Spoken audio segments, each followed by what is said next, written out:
The story of waste is as old as mankind itself. Even our Stone Age forebears created impressive amounts of waste, and each cultural development brought with it an increase in the amount of rubbish produced. Yet reuse always took precedence over outright disposal. With industrialization, however, this changed. We have developed a culture of waste and throw away rather than reuse. We have deposited our rubbish in the most far-flung corners of the earth. How did that happen? Is mankind doomed to litter?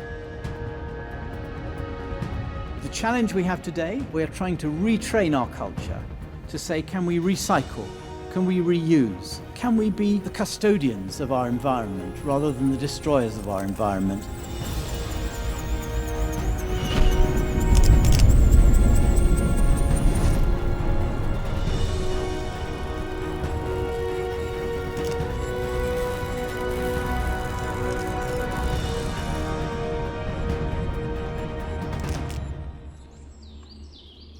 In nature, nothing goes to waste. Rubbish only appeared with human beings. When our forebears first walked upright, they suddenly had both hands free. Free to create and use tools, but also to throw away things that were broken or no longer useful. That's what we call rubbish or waste. Rubbish is not a modern phenomenon. Rubbish has been with man right from the start.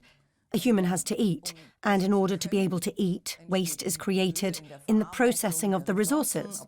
Whether it's animals or plants, the human produces something he needs daily in the form of tools and equipment, and here too, waste is produced. Our ancestors' rubbish is now on show in museums. Discarded flintstones, hand axes or arrowheads. Every refuse mound makes our forebears' history more tangible. In fact, history was mainly documented through their waste. Archaeologists learn from rubbish. From the objects themselves, they learn about production processes. They learn about the raw materials available to people, what they made from them, how they made things. We learn what they lived off, which animals they kept, what plants were cultivated, and we can reconstruct all that from rubbish. Excavations of Stone Age campsites call into question the waste-free image we have of our early ancestors. In Lower Saxony, on a 9th century campsite, some 13,000 stone objects were found. Work tools, arrowheads, but above all, production waste, scattered haphazardly over an area of just 100 square meters. Our ancestors evidently lived amidst their waste, although it was much more than just rubbish. Experimental archaeologist Wolf Hein made a precise reconstruction based on artifacts and his own experience working with flintstone.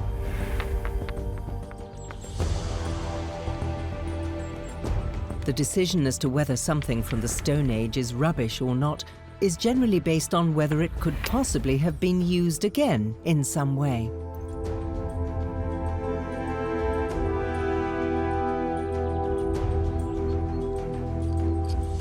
Here we have the so-called social decline of a flint blade.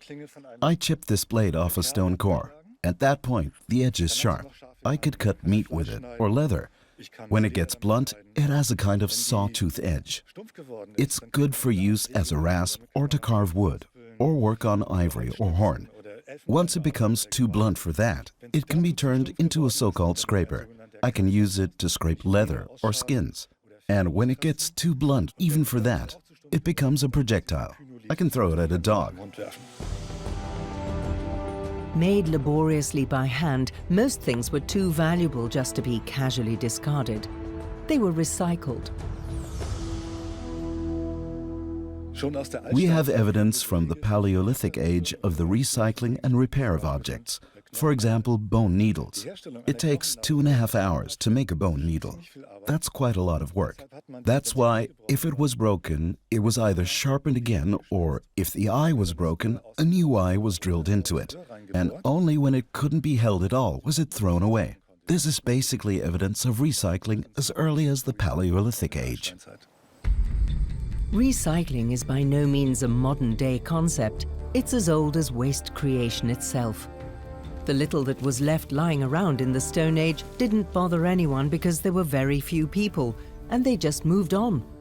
If they ever did come back, nature would have consumed the rubbish. This system worked for millennia until human beings began to settle.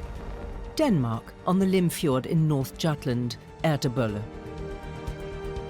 The coastal areas dotted everywhere with long, narrow hills covered with grass.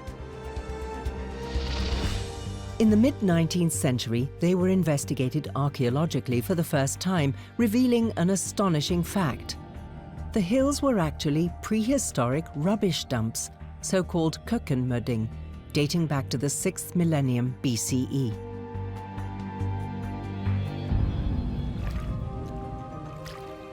The folk who had spent the winter in the shelter of the forest came to the sea in spring to fill up on the food that they could just gather along the beach. There was an enormous supply of shellfish, mussels, cockles, oysters, and winkles.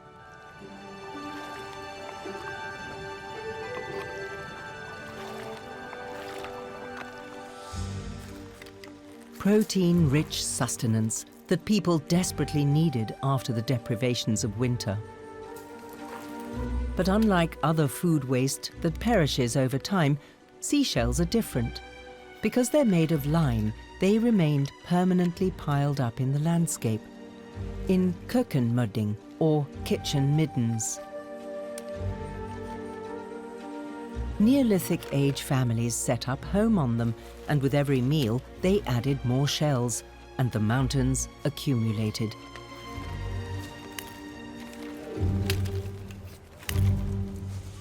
Today, there are still huge numbers of oyster shells along the beach at Ertebølle. Archaeologists estimate no fewer than 20 million in a stretch of around 140 meters.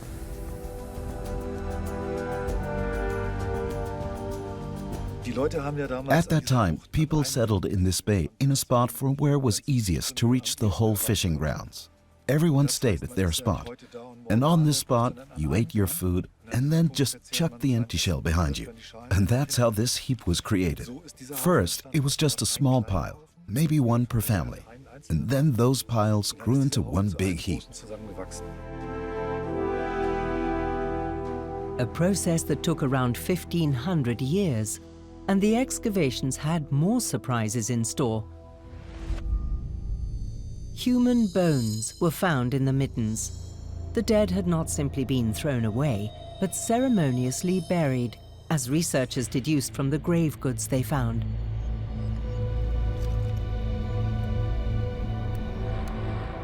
A grave among the rubbish. What might today be considered degrading was definitely not so back then. A man-made hillock, perhaps it was even viewed with reverence. At any rate, it seemed a worthy place for the dead to be interred. Today we bury our dead right next to the church, as close as possible to the town where we live. And it must have been the same back then. They buried their dead directly where they lived, namely in the heaps they lived on. They were everything. It was their house, their home, their territory. And it was their burial place. Basically, their whole life was lived here, in all its complexity. Life on these prehistoric rubbish dumps dates to a cultural transition period. People were not yet entirely settled, but when food resources dried up, they moved on to new fishing grounds and mussel beds, and began to accumulate the next mountain of shells there.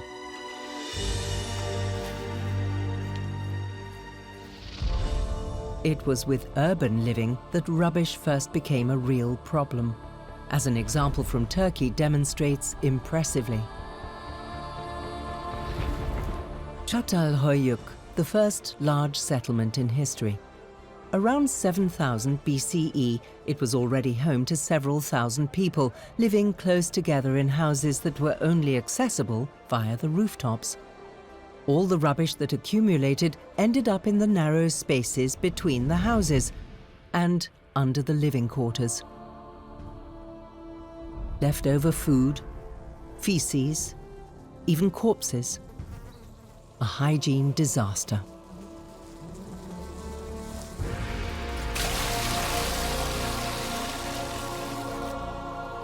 So there was a crisis, and it was a crisis that was effectively the challenge for the whole world about how would major cities grow in the future? How could people live together in such profusion? How would you solve it? You do need major interventions. You do need investment in infrastructure. You do need to protect the health of people with deploying science as well as engineering. So these are all very important principles. Principles that, with the triumph of urban culture, became a matter of survival. This is still evident today in studies of the ruins of ancient Rome, the world's first multi-million city. Here, as in other ancient metropolises, a river was used to flush away the masses of waste and feces that accumulated daily. But for the waste to be removed from the city and into the river at all, a sewage system was needed, like the Roman Cloaca Maxima.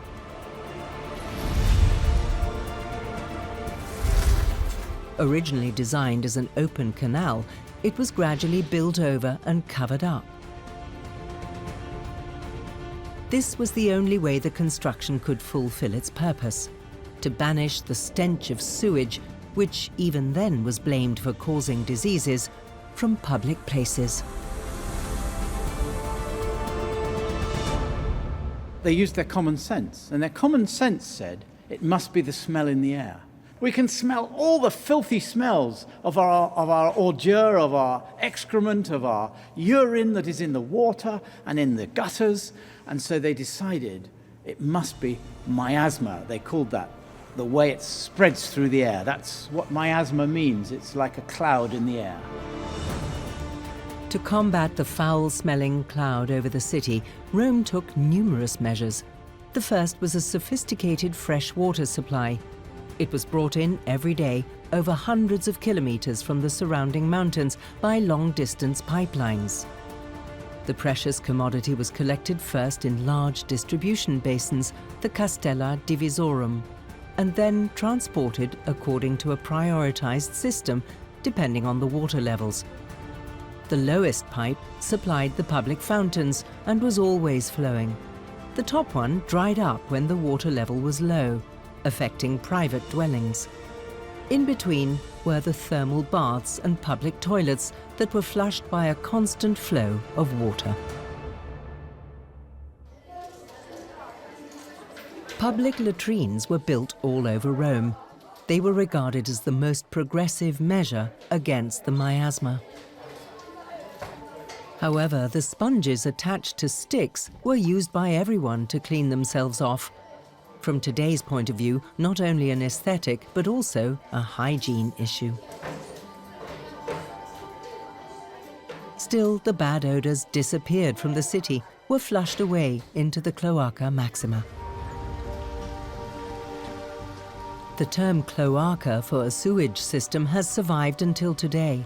What is special about the Roman cloaca is that it is still an active sewer, although the environment is contaminated.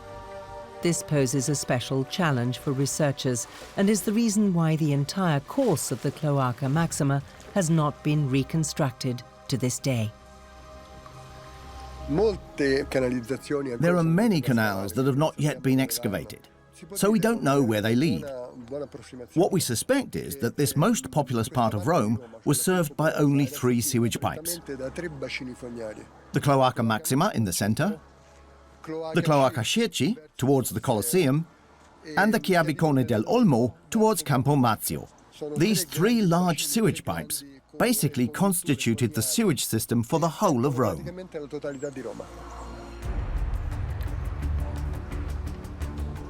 Research is always facing setbacks because they keep finding passageways that had lain buried under rubble or been blocked, and that reveal new, surprising facts. Below ground, but also above it.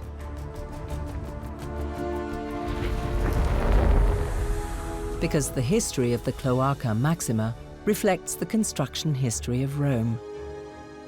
If anything is modified underground, something up above has to be adapted to it, and vice versa. And everything was dug up and diverted and so on. So there were many people who resented it. We call this, we have an acronym for this, NIMBY, and it stands for Not in My Backyard. And if you look at any major development in civilization, you will find NIMBYs. From Roman times through to modern times, you will find NIMBYs who say, oh yes, I think it's a good idea, but not here, not here.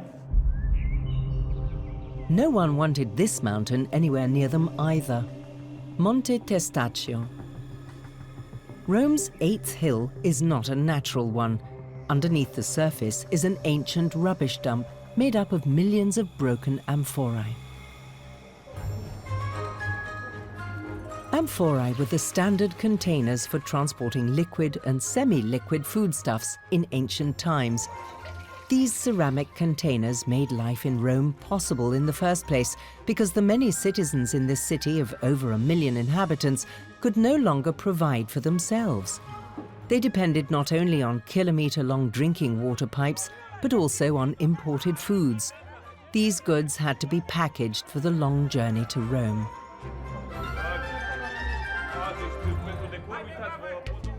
Mankind needs packaging. Even in the Stone Age, they used boxes made of birch bark. After 3 to 4 uses, rubbish. In the Neolithic Age, people began to weave baskets, but they were not suitable for early farmers who had to store milk and stockpile provisions. The solution was a momentous discovery. Clay, when fired, becomes hard and durable. Ceramic. The material was the preferred packaging for everyday use, together with other discoveries, barrels made of wooden staves, glass, metal, or paper. Only plastic packaging would come to outstrip ceramic.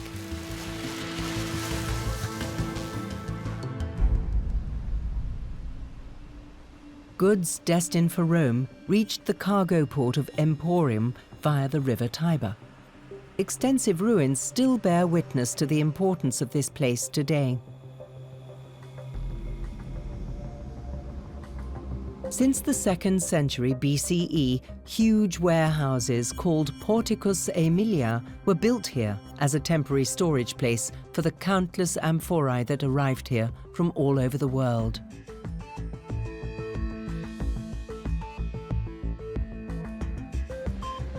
But ceramic has one decided disadvantage. If it breaks, it's rubbish. And that landed up on the Monte Testaccio.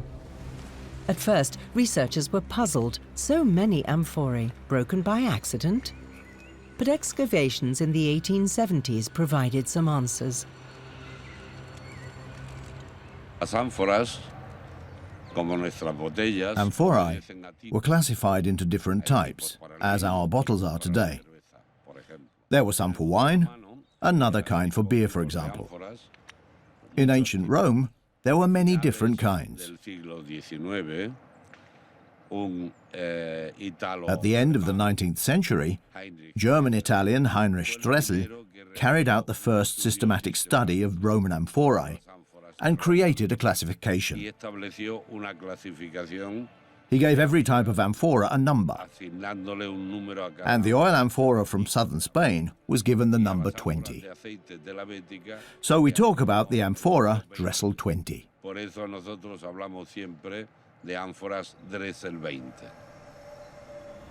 Dressel 20. In ancient times, this amphora was used mainly to transport oily fish sauce, garum, which was used by the Romans in enormous quantities. However, vessels that had previously held garum could no longer be used for other foodstuffs because of its strong, lingering odor. These amphorae were one-way containers. When they arrived at their destination, they were destroyed, because it was easier to make a new one than to return an empty one to its place of origin. Because ceramic was cheap, it became the first non-returnable packaging, a stroke of luck for archaeologists. The lucky thing about Testaccio is that all the inscriptions on the amphorae are preserved here. Not only the stamps of the place of origin, but also the notes that the Romans wrote on the amphorae.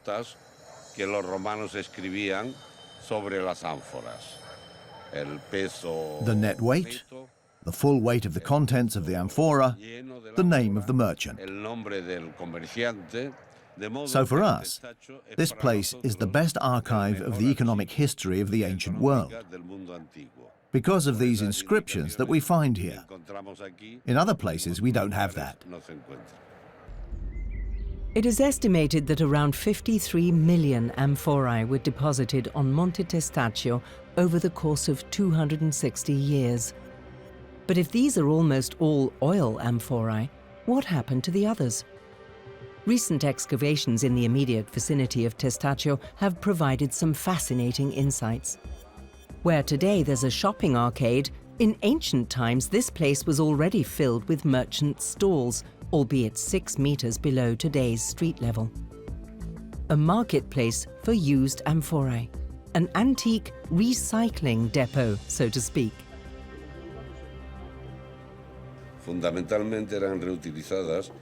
Basically, they were used for making cement. They were smashed into little pieces to repair roads, make foundations for walls or drainage pipes. In this building, they marked out small areas and built walls, stacking amphorae on top of each other and covering them with lime and cement at the end to give the wall stability.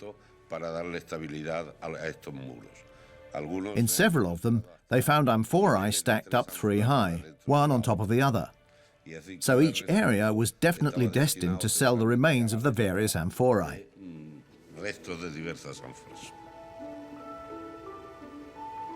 The Romans were clearly very inventive when it came to recycling, and in passing, left behind a unique archive of ancient economic history. Waste isn't a constant. Waste depends on the economics of each individual society, on what fits into the order of that society and what doesn't. And that changes over the millennia. It also changes from city to country, from young to old, so it is constantly being reassessed. After the fall of the Roman Empire, regions north of the Alps began to gain political influence. In the Middle Ages, many new cities were founded, also in Switzerland. Around 1300 CE, Zurich was already quite a big city with 8,000 inhabitants. Roman achievements such as sewage systems and water-flush toilets had long been forgotten. The inhabitants of Zurich sometimes had to travel a long way to dispose of their waste, often through neighboring dwellings. This is because only those living furthest away from the street had direct access to the open cesspits located behind the rows of houses. From these ditches, the liquid waste ran off towards the Limmat River, while the solid waste lay around until it was collected by a farmer. Today, the cesspits have all but disappeared from Zurich's cityscape, most of them built over. But several have been preserved.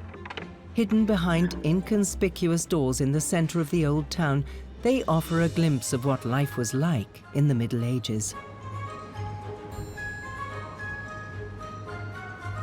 Historian Martin Illy is an acknowledged expert in the history of cesspits.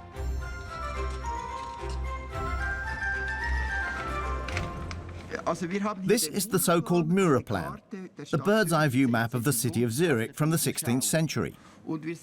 You can see the Limmat, the mountain, and the city over here. And you can see the layout, that there is always a cesspit in the middle, a row of houses to the left, a row of houses to the right, and then an alleyway. And that's repeated along the entire bank of the Limmat River. These cesspits, or E-graben, were actually boundary ditches. They were a legally recognized part of the city's layout.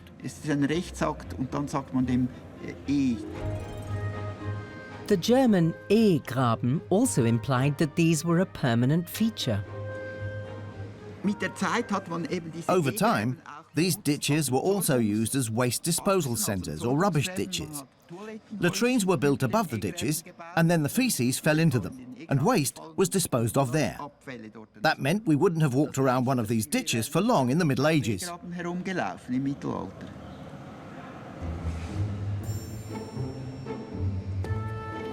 Some cesspits were later built over with concrete covers, but the ditches were preserved as they had been in the Middle Ages. One can only guess what the prevailing smell was like. There must have been heated arguments among the residents.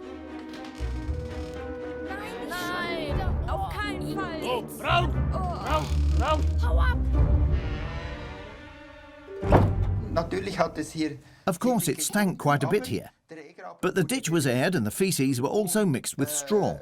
And as a result, the faeces decomposed very quickly. It actually turned into dung. You have to imagine that in the city it smelt more like farmland. But even then, some people were more sensitive to odours than others. This meant disputes arose frequently, so-called privy disputes, which often ended up in court.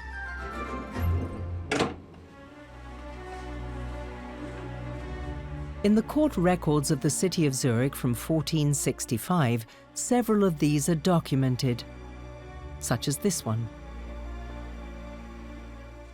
The complaint is that Federli the barber accuses Ulrichen Ritter, the tailor, of an incident in which, as he was leaving one morning for early mass, said Ulrichen Ritter threw evil-smelling sewage out of his house upon him, such that he was no longer able to attend the church service, but instead was obliged to return home and change his clothing. Well, it's much easier today. We just press the flush button or put the rubbish bag out onto the pavement, and the user's issue is basically solved. In the Middle Ages, this was of course different. The supply and the disposal had to be regulated. Medieval waste disposal practices turned the dirt roads into stinking quagmires that could only be traversed dry-footed with high-heeled shoes, called trippen. Free-roaming pigs were welcomed as rubbish scavengers, but they created more dirt of their own. Most of it was trodden firmly into place, but this caused the road levels to rise, in some cases by several meters. When the roads were finally paved, stricter measures had to be taken. Henceforth, litterers were pilloried. Sometimes prostitutes had to clean the streets because they used the streets more than other respectable citizens. Sometimes prison inmates. Only when machines took over the job did tempers subside. It's more or less impossible for us today to reconstruct precisely the kind of rubbish that was produced in the Middle Ages. One exception is the rubbish that landed up in the latrines, the outhouses. A few of these located in the middle of Zurich's old town have been excavated. The contents were real treasure troves for archaeologists because the rubbish from back then is excellently preserved in the cesspits. These alone are the finds from a single latrine. The special thing about the cesspits is that when they are closed, that is, when they are covered over with building rubble, no more air gets in. And that creates a humid environment and good preservation conditions, also for wood or other organic materials. Apart from entire lavatory seats, rare leather shoes or glass was preserved, but above all, ceramic shards, which, even if one was lucky, fitted together. In this way, the rubbish of the past was turned into valuable collector's items. In museums, these items tell us about the lives of our ancestors and, not least, about what they threw away.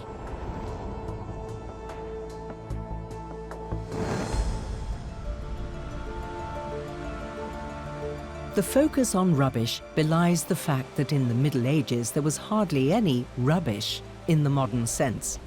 They recycled everything they could. The historic paper mill in Basel bears witness to this too. Here, as in the Middle Ages, paper is still made from rags.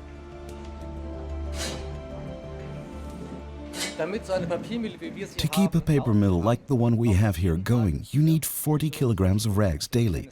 That's really a very large quantity. One big basketful every day. And of course, the rags weren't as white then as they are today. They had the added charm of having been worn until they were completely unwearable. The paper mill was supplied by so-called rag pickers. Wait! I've got some more for you. They pushed their carts through the streets, collecting everything that could be used for further processing. This included not only rags, but also skins, broken glass, metal for resmelting, and bones used for making glue or buttons. But first and foremost, it was rags for the paper industry.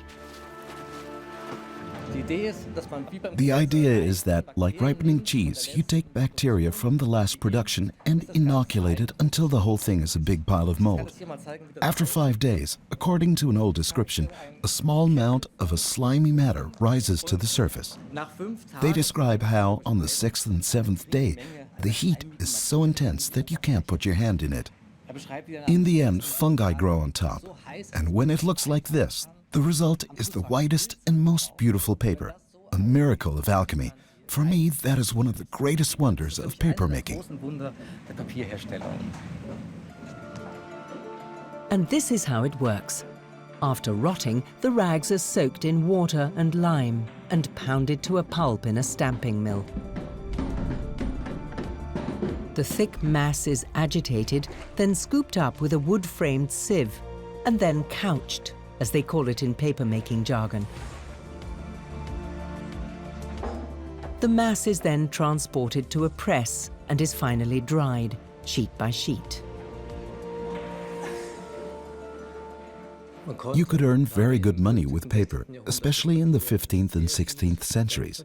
If you imagine that until about 1840, every scrap of paper had to be made from rags, and that is at a time when there were daily newspapers, when print shops produced an incredible amount of printed matter on high-speed presses, when school attendance was compulsory, when the administration, when everyone needed paper, and it all had to be made from rags.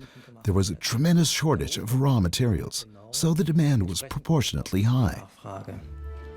In the Middle Ages, rag picker was a recognized trade. They worked with raw materials that were very valuable. In 1900, the tide turned because wood pulp was invented. Wood as a cheap raw material replaced rags, and so the importance of rags was lost. The image of the rag picker suffered, and that's what we actually know today. This negative image of the rag picker from the industrialization era. In the 20th century, everything changed. The term rag picker came to epitomize life at the lowest levels of society, because as methods were developed to produce paper from wood, cheaply and in large quantities, the once profitable part of their wares became worthless. London, in modern times the first European city to break the 1 million mark. And in 1900, with nearly 6 million inhabitants, already the largest city in the world. Distances could scarcely be covered on foot any longer. Horse-drawn carriages were essential. They handled the transport of local passengers and all inner city goods. Bakers, butchers, beer and coal merchants, police, fire brigade, ambulances, funeral parlours, all depended on horsepower. And so the number of horses in London grew to no fewer than 300,000 in 1900.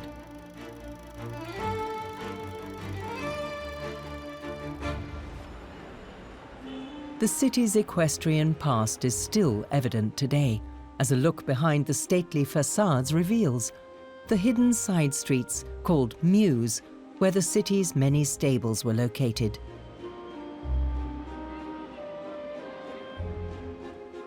A single stable today gives an indication of what became a serious problem at the end of the 19th century: the muck. Even though 2/3 of all horse droppings stayed in the stables, 1/3 was still deposited and left on the streets. Projected over 300,000 horses, that's 1,500 tons of horse manure landing on the streets of London a day, the equivalent of the weight of 200 double-decker buses, plus 1 million litres of urine every single day. Horse manure lay piled up several metres high in some areas, and this affected all the major cities of the time: London, Paris, and New York. There was even an international conference on the subject, because the dung attracted flies and parasites that could transmit typhoid. A remedy was needed fast.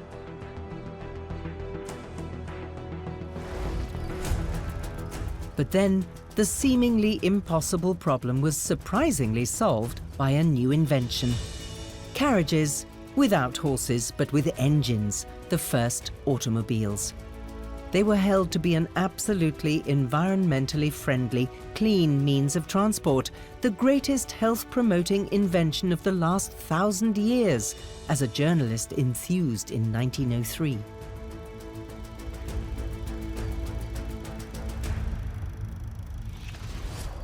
It was not only the horse manure on the streets that posed a health hazard, however.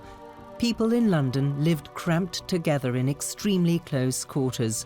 The hygiene conditions were catastrophic. Disease and related deaths were rampant. The number one disease was cholera.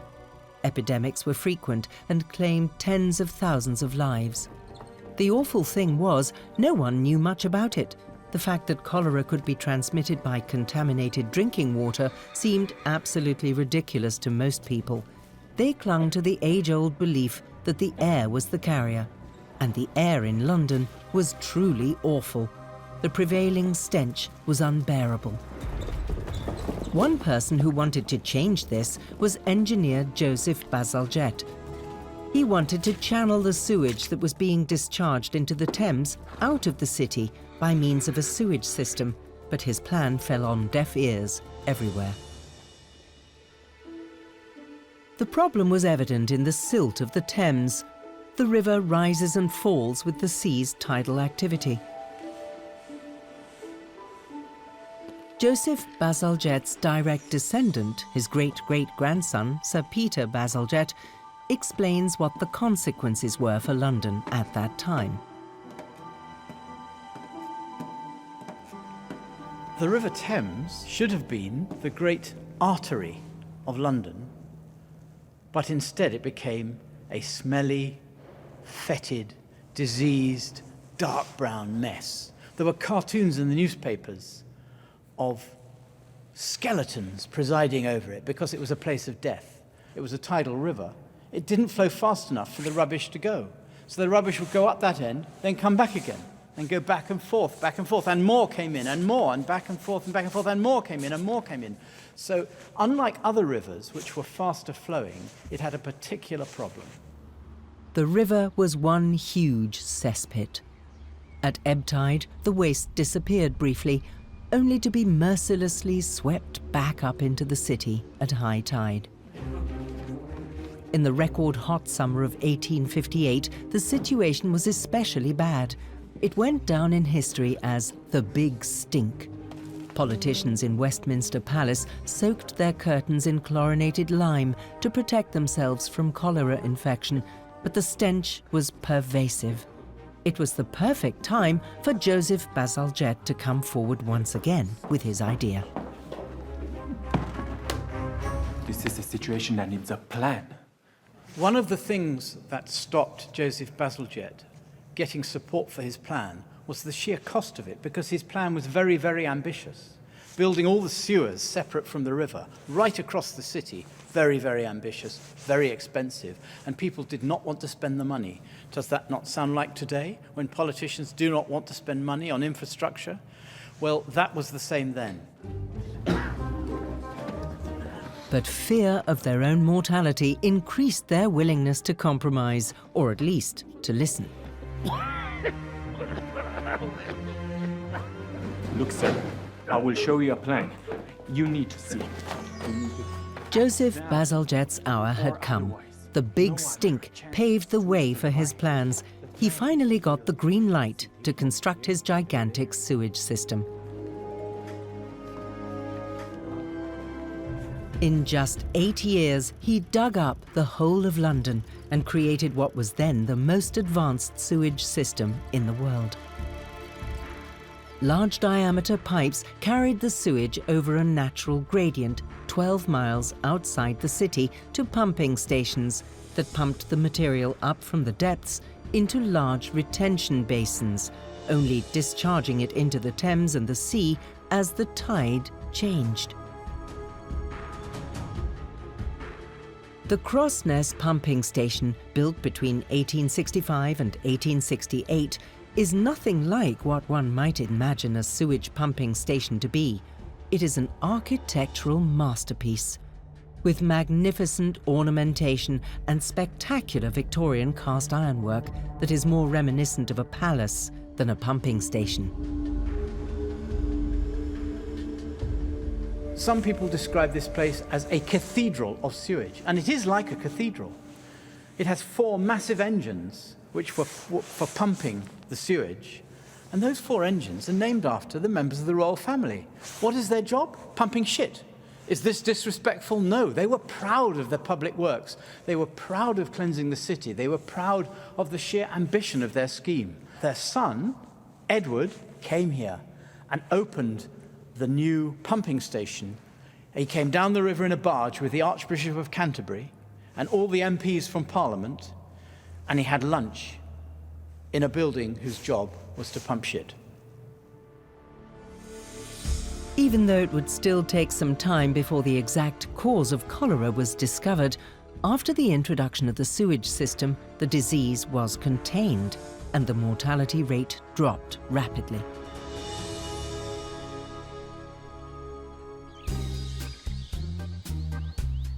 But not everyone benefited from the achievements of urban hygiene. The farmers were left high and dry. After the introduction of the alluvial sewage system, less and less fecal waste landed up on their fields.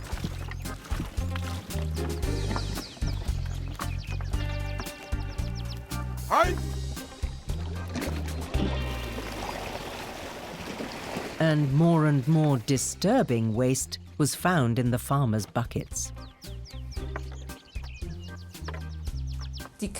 Sewage systems were introduced in the metropolises of Europe in the 19th century as a result of cholera epidemics, and were certainly a great blessing for people living together in cramped tenement housing. What fell by the wayside was that the manure, the feces, had previously been collected and taken to the countryside as fertilizer to be reused by farmers. So it wasn't flushed away as it is today, but reused. And the fact that there was no fertilizer in the form of feces meant, of course, a loss, an economic loss for the farmers in the areas surrounding the large cities.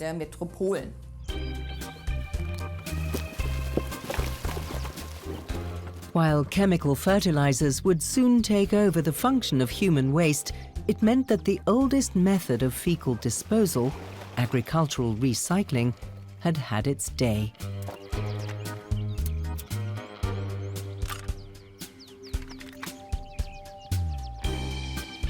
For the other rubbish, cities would have to come up with a different plan.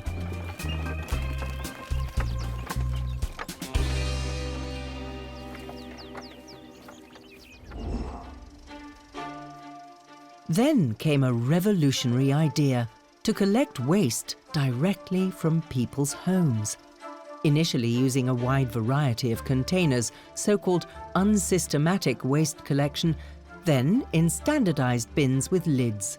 This was the birth of today's dustbin and a milestone in the history of waste disposal.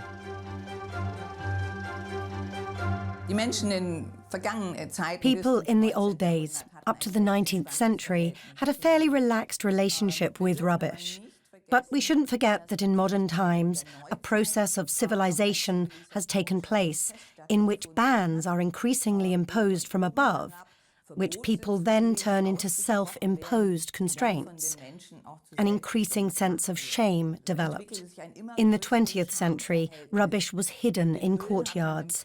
The rubbish bins disappeared, and it was no longer visible. I think this is a process of civilization, of self-constraint, but it is also related to power structures.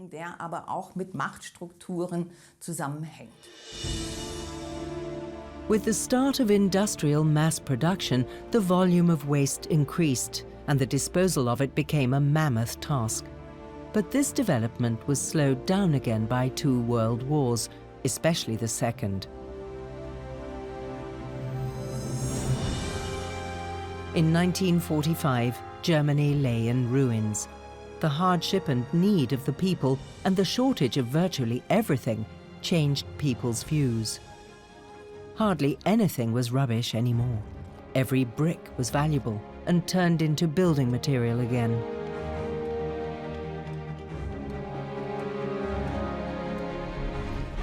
Gas masks were not simply thrown away.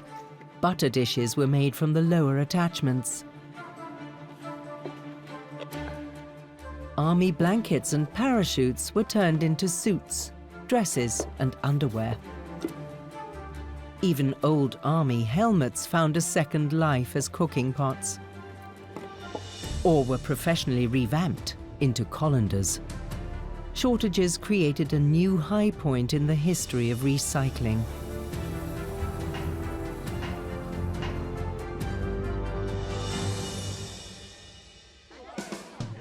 But all this came to an end as the economy gained momentum. After a period of austerity, people wanted to consume. They were mad to buy anything as long as it was new. Particularly popular was a very different material now flooding the shops, easily adaptable and so cheap that it didn't even need to be recycled. Almost anything could be made from it, from disposable packaging to practical utensils. A material made from a substance that did not occur in nature in this form, that was created by man. Plastic. The history of this artificial material began around 200,000 years ago. People produced birch pitch, a kind of all-purpose glue, from birch bark. Later, in South America, they made the first rubber boots and toys. In the Middle Ages, the milk protein casein was combined with lime to create the paint used to paint famous frescoes. However, the real breakthrough in plastics came in the 19th century, when components of crude oil, natural gas, and chemicals were mixed together in varying novel combinations. Sometimes the discovery happened by chance. Sometimes it was the result of lengthy research. Whichever, there was always great excitement. Thousands of different kinds of plastics began to conquer the world in a very short time. And although they were so durable, they were thrown away in enormous quantities. Today, we live in a throwaway society, a society in which the amount of waste has almost become a gauge of economic power. Items are disposed of to stimulate the demand for new things, to increase a society's prosperity. The wealthier the country, the bigger the amount of rubbish per head of population. In Germany, in 2020, it was around 480 kilograms.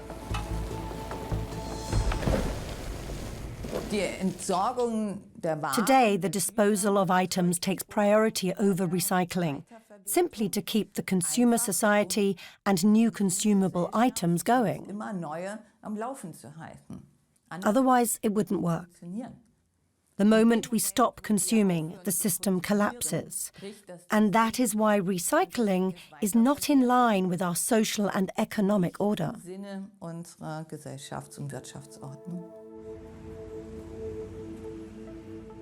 The first companies have realized that things cannot go on like this and are working against it. The city sanitation services in Hamburg, for example, whose employees pull things that are still usable out of the rubbish and take them back to a specially set up department store. This is an attempt to give things a new value, to keep the waste circulating, thereby conserving resources. But however praiseworthy such initiatives are, they're not even remotely adequate remedies for our problem. Rubbish has long gained the upper hand. A little recycling is not going to fix it. A rethink is needed. We have developed a culture of waste and throw away rather than reuse. And the challenge we have today, and we are right in the middle of this now, we are trying to retrain our culture. Joseph Bazalgette would have been, like many engineers today are, trying to come up with solutions to this. But one of the solutions lies beyond the power of the engineer, and that is our own behavior. Our own behavior, and we have to change our behavior. Plastics, in particular, have turned out to be a fatal invention. Because they cannot be decomposed by nature, they only break down into ever smaller particles whose full effects on ecosystems are not yet known. But plastic waste is already a real threat to biodiversity in the world's oceans. Rubbish is now found everywhere, in the water, on land, and even in space.